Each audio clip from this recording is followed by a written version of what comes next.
Okay, the first round of the NFL draft for 2023 is in the books. We have 31 picks. We're going to try to break it all down pretty quickly on, what this all means for the card market for some of these players and what it affects as far as other players on the teams where these guys are going to. So first off, if you saw my last videos, had this one that I picked up from eBay. Sent it in to be graded, real quick turnaround with SGC, and got that 10-10, so I was super excited about that. Ran it on a 1-week, 7-day auction from Thursday to Thursday, ending right after CJ Stroud got drafted. In fact, it ended, I couldn't have timed it up much more perfectly than I did, trying to end it about right after when he would hopefully get picked.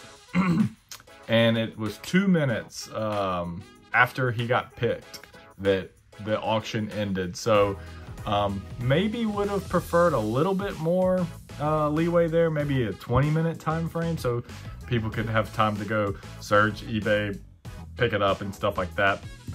Or maybe I should have done it at the end of the night. Wasn't sure about ending it on Thursday versus Sunday, because Sunday is generally when you want to end cards on eBay because you have more eyeballs generally looking on Sunday night. But alas, I thought best to do it right when the news hit. Hopefully somebody would be out there looking for CJ Stroud cards, whether it be Ohio State fans that wanted their top 2 pick something quarterback cards of him, or his new team. And so he gets drafted by Houston, so he goes to the Texans. A lot of back and forth. They're not going to take CJ Stroud, they're going to take a defender, they're going to do this, they're going to do that. What about Levi? What about Will Levis? So all of that just out the door. Turns out they go with the consensus number 2 pick, number 2 quarterback in the draft from pre-draft rankings. I thought when I bought this, there was a chance that he could end up jumping Bryce. I thought it was 1A and 1B there with Bryce and CJ. Bryce with the height, but that's really the only knock against Bryce Young. And if people could overlook that, which he did fairly well at Alabama, so it seems like he's going to be able to translate into the NFL. So we'll get to him in just a second. But wanted to get a CJ Stroud card. This was really cool. Jersey number 7 of 7. Up until the draft started, the auction had kind of hit a little bit of a lull. And so I think it was like right at $130. Now, mind you, I paid $150 plus tax and shipping to get it to me. I think all in, it was about $170-ish. And then I had it graded for about $20 plus shipping to and from. So really, all in, I was looking at around $200 investment in this card and hoping that the 10-10 would give me an additional bump there, return on the investment. So sitting at 130, wasn't super excited about that as the draft got started, even as his name got picked up until about a minute and a half, 2 minutes left in the auction. Had a lot of watchers on it, so I knew it would go up a little bit, but figured I was gonna take a little bit of a bath on it. I did not. Right at the end of the auction, it spiked up. It went for $256. Now I'll have to pay eBay fees and stuff like that. I'll still make a little bit of money, not as much as I was hoping, but $256, it's hard to complain about that. So, again, after fees and everything else, it'll probably net out to be about $15, $20 when it's all said and done. Getting a 10-10, you hope to make more on your investment than what is that, 10%, but that's not a bad return for, a 1 month investment, 20% on your money. So can't be too mad about that. So I'm going to get this packaged up and shipped out real quick to its new owner. Hopefully they enjoy it. I like it, just not an Ohio State fan or a Carolina fan. Or a Houston fan. Speaking of Carolina, though, they picked Bryce Young number 1 overall. He was the consensus number 1. They kind of knew they were taking him number 1 overall, and they do first time an Alabama player has gone number 1 overall, which was kind of stunning in my opinion. Didn't realize that until last night at the draft. So yeah, Bryce Young goes number 1. I think to tie it back into cards going forward, I think Bryce Young cards are going to have a big time hit. I think a lot of people are going to be searching for that. Obviously, he's a quarterback. Obviously, he's the number 1 pick. Carolina traded up a lot to get him. And so, yeah, that's going to be a lot of interest after Bryce Young. Plus, he comes from Alabama. Big fan following there. So, CJ Stroud cards, Bryce Young cards, I think are going to do really well in the coming product that gets released over the next year. I think those are going to be 2 of your very big hits. That's not really news, but I think you can still probably do pretty well if you wanted to go get some Bowman University. They're also just released Bowman's Best University, and I think that would be pretty good product too if you could pick out some CJ Stroud or Bryce Young autos there, and probably flip them right before the season starts. NFL products still probably not released at that point, so you're going to be able to sell some of these cards on the hype going into the season. So if you want to make some speculative plays, Bryce Young cards, CJ Stroud cards out of any of those products that have been released recently, or you know, anything like that you can find, I think that's probably a decent strategy. I figured the draft would be a pretty good time to sell there. Next up on the list, Anthony Richardson. Obviously, it's quarterback. He goes number 4 overall to the Indianapolis Colts. He's got a lot of tools. He's mobile. He's got a huge arm. I think he's a little bit of a work in progress. I don't think his accuracy is there, and I don't think he's going to start right away. Even their GM made that comment. They have Gardner Minshew. I think Gardner Minshew cards are a sneaky play right now, because Indy's probably going to come out doing well. Their offensive line suffered last year, but I think they're better than what they showed. They have a great running back with Taylor. They have decent receivers, and they're probably going to pick another one up at some point in the draft. So I would look for Gardner Minshew to start off strong. You know, it'll be dependent on what their schedule says to start with, but Anthony Richardson is not going to start. At least it's not looking like he's going to start the year. He'll be battling, and I think they're probably looking at a end of the year start. If Gardner Minshew struggles and the team struggles, they'll probably start throwing him in then. If not, you know, I mean, I'm thinking they're probably going to be looking at 2024. So I don't really think Anthony Richardson cards are something that I'm going to recommend investing in and trying to sell going into the season. I think that's probably a longer term hold, but I think it's a decent hold. But I think you can wait until NFL jerseys and cards come out. So perhaps when Prism comes out, Anthony Richardson will be a hotter name at that point. Next up, Bijan Robinson. Bijan Robinson gets drafted by the Atlanta Falcons, which was an interesting spot for him to go. They really have some good talent around that roster, but I don't know if as a team they're ready.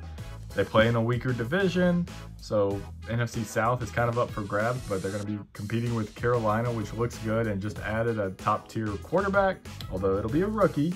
I think that offensive line for Carolina and the defense is very good. Saints are always a coin flip. Tampa is struggling, but you never know with them either.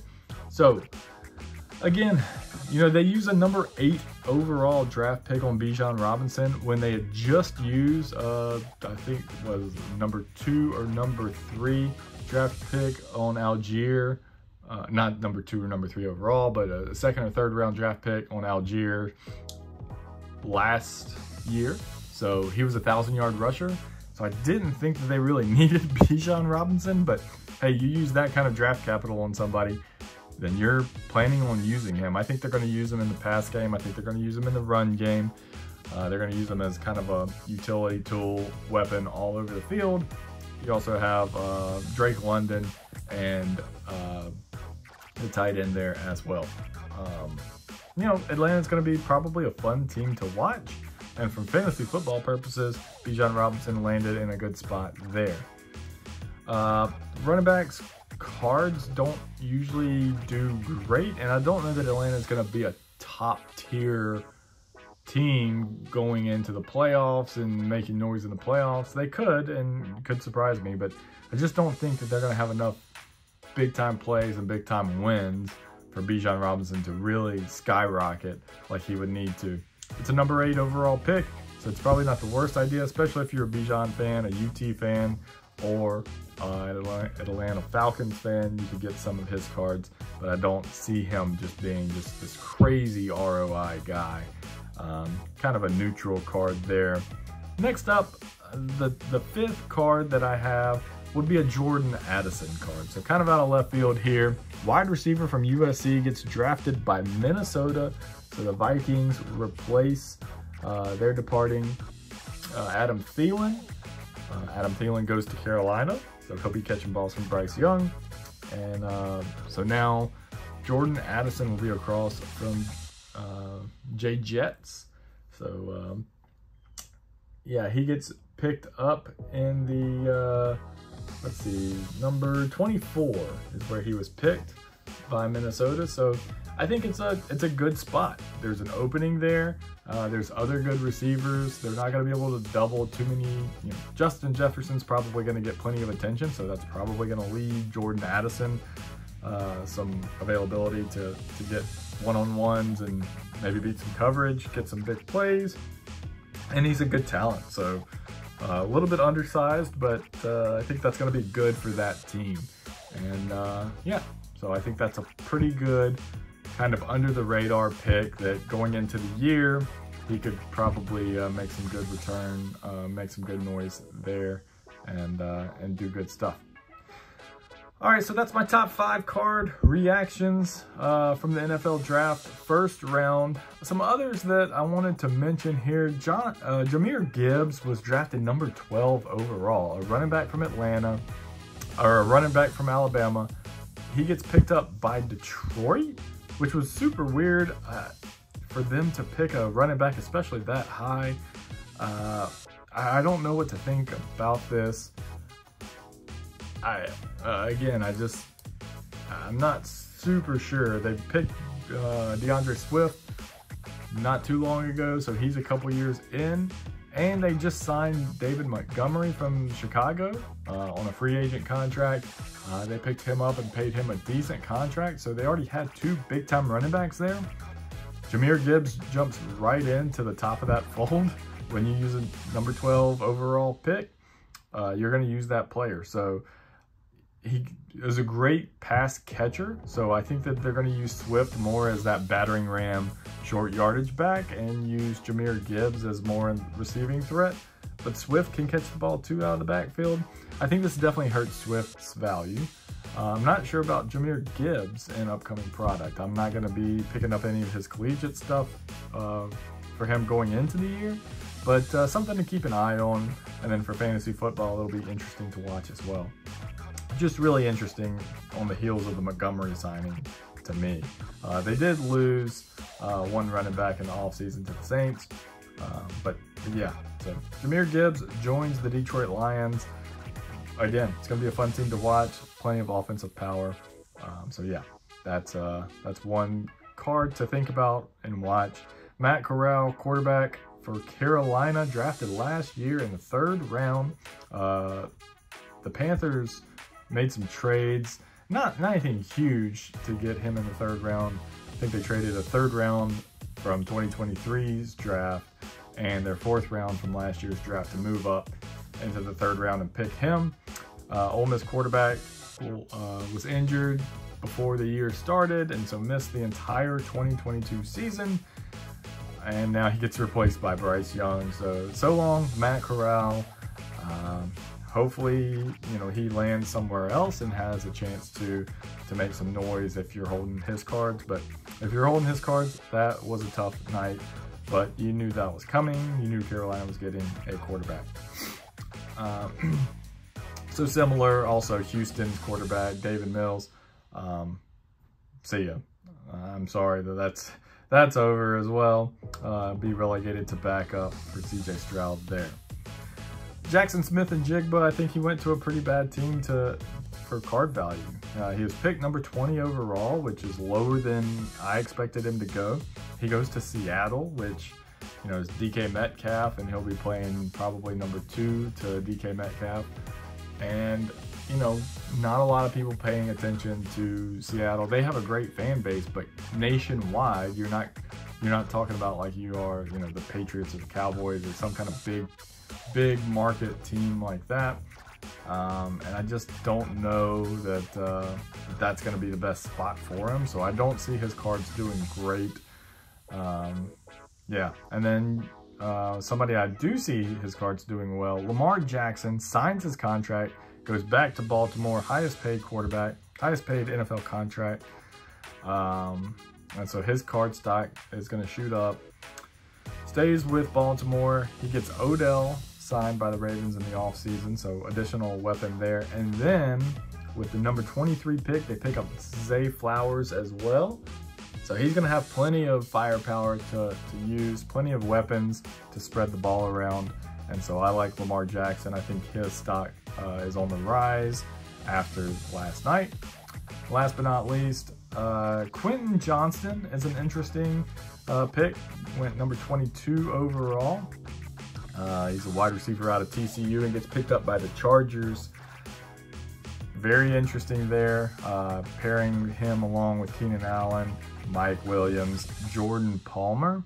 So I think Jordan Palmer is going to probably take a hit there and take a back seat to Quentin Johnston. I think that's a great pickup for the Chargers.